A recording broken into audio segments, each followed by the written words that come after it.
카타르 월드컵이 약 40일 앞으로 다가왔죠. 저희가 월드컵의 산 증인 박지성을 만나서 16강 진출 가능성을 물어봤습니다. 어떻게 내다보고 있을까요? 걸어서 인터뷰 전용우 기자입니다. 한번 단도직입적으로 한번 질문 드려보겠습니다. 대한민국의 16강 가능성 어느 정도입니까? 우리나라가 월드컵에 참가한 팀들 중에서 강팀이라고 분류할 수 없는 팀이기도 하고 항상 도전자의 역할을 해왔었기 때문에 50%는 안 넘는다고 생각을 하거든요. 결국 남은 기간 얼마나 잘 준비하느냐, 또 그리고 월드컵에서 우리에게 운이 얼마나 따라주느냐, 그런 거에 따라서 또 달라질 수가 있고. 16강 진출을 위해선 첫 경기 우루과이전에서 최소한 무승부가 필요하다고 진단했습니다. 첫 경기를 이기는 것이 저는 가장 좋을 거라고 생각을 하거든요.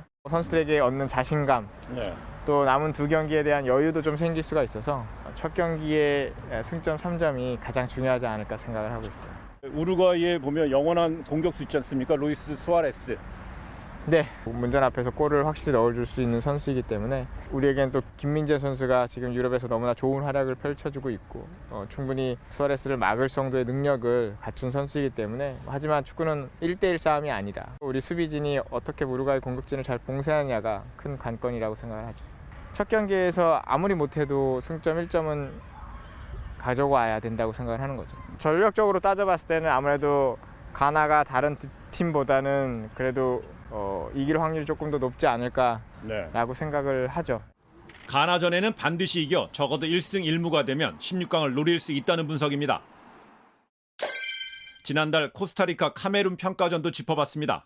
스페인 리그에서 정말 최고의 활약을 보여주는 선수가 대표팀에서 어떤 영향을 줄 수 있는지를 실전에서 확인해보지 못했다는 부분이 조금은 아쉬움으로 남는 것 같습니다. 결국 결과를 만들어내라고 그 정권을 줬기 때문에 감독의 판단이 맞았는지 틀렸는지는 월드컵이 끝나봐야 알 거라고 생각합니다. 벤투 감독이 책임을 져야 되는 부분이고, 월드컵이 얼마 안 남은 시점에서 대표팀을 흔드는 것보다는 어쨌든 대표팀을 지지해주고 대표팀을 응원해주는 것이 맞다고 생각을 하고요. 4강 신화 좀 소환해 보겠습니다. 2002년과 올해 대표팀 전력을 비교하면 어떻습니까? 선수 명단도 아직 나오지 않은 시점에서 섣부른 것 같고요. 하지만 이번 대표팀의 선수의 개인 면면으로 봤을 때는 상당히 훌륭하고 2002년보다 오히려 뛰어난 부분도 있기 때문에, 더군다나 유럽에서 최고의 활약을 보여주는 선수도 보유하고 있는 만큼 그런 부분에서는 확실히 이번 대표팀이 더 강점이 있지 않을까 생각을 합니다. 하지만 이제 2002년은 오랜 기간 합숙 훈련을 하면서 선수들 발을 맞춰왔던 부분이 팀적으로는 지금 현재 상황으로 볼 때 2002년이 더 우수하지만 결국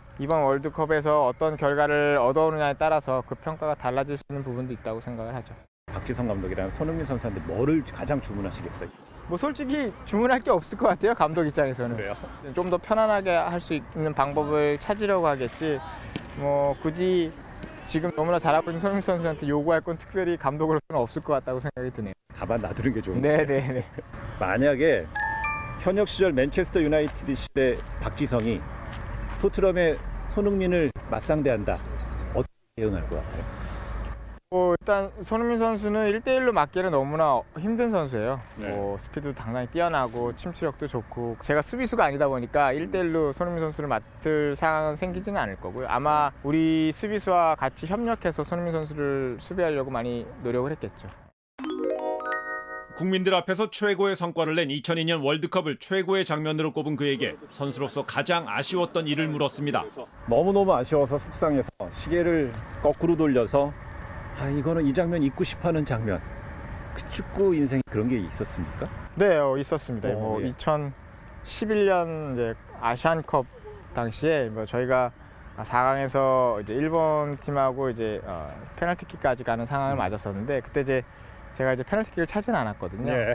근데 그것이 후배들에게 너무 많은 짐을 지어준 것 같아서 아마 그때로 다시 돌아간다면 그 페널티킥을 제가 차지 않았을까라고 생각을 하죠.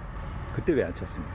팀의 주장이었기도 했는데 그때 당시에 저는 이제 어린 선수들이 상당히 당돌하고 또 자신감도 상당히 많을 거라고 생각을 했는데, 확실히 그런 중요한 승부처에 어린 선수들이 갖는 부담감이 그렇게 클 줄은 개인적으로 거기까지 생각이 미치지 못해서 그 판단을 잘못 내렸던 게 지금으로선 가장 후회되는 일이라고 생각해요. 저는 아시안컵 우승을 너무나 선수로서 바랬었는데 그것을 이루지 못한 것이 아직도 많이 한으로 남아 있는 것 같아요. 지난달에 JTBC 뭉쳐야 한다 2에서 팀 박지성의 감독으로 안정환 감독이랑 맞대결을 펼쳤잖아요. 네네. 그 모습 보면서 많은 국민들이 국가대표팀 감독의 모습도 그려봤을 것 같아서요. 근데 뭐 아직까지 전혀 그런 쪽으로 생각은 없고요. 지도자 자격증은 뭐 바로바로 딸 수 있는 게 아니다. 시간이 꽤 걸리고 또 어쨌든 훌륭한 감독이 되기 위해서는 경험도 분명히 필요하기 때문에 그 길을 제가 가기에는 상당히 지금 이미 늦었다고 생각을 하죠. 축구인 박지성은 그동안에 최초 타이틀을 너무 많이 만들었습니다. 앞으로 이거는 꼭 하고 싶다. 최초의 뭐뭐뭐 이런 꿈이 있습니까? 아니요, 솔직히 없어요. 뭐 축구 선수로서도 제가 최초로 이걸 해야 한다라고 해서 한 것이 아니었기 때문에 뭐 지금 역시도 마찬가지로 단지 한국 축구가 어떻게 하면 더 좋아질까에 대한 고민. 뭐 기본적으로는 그냥 제가 하고 싶어하는 일, 제가 좋아하는 일을 잘하는 것이 결국 나중에 그런 어떤 영광스러운 일까지 생기는 것이 아닐까라고 생각을 하죠. JTBC 전용입니다.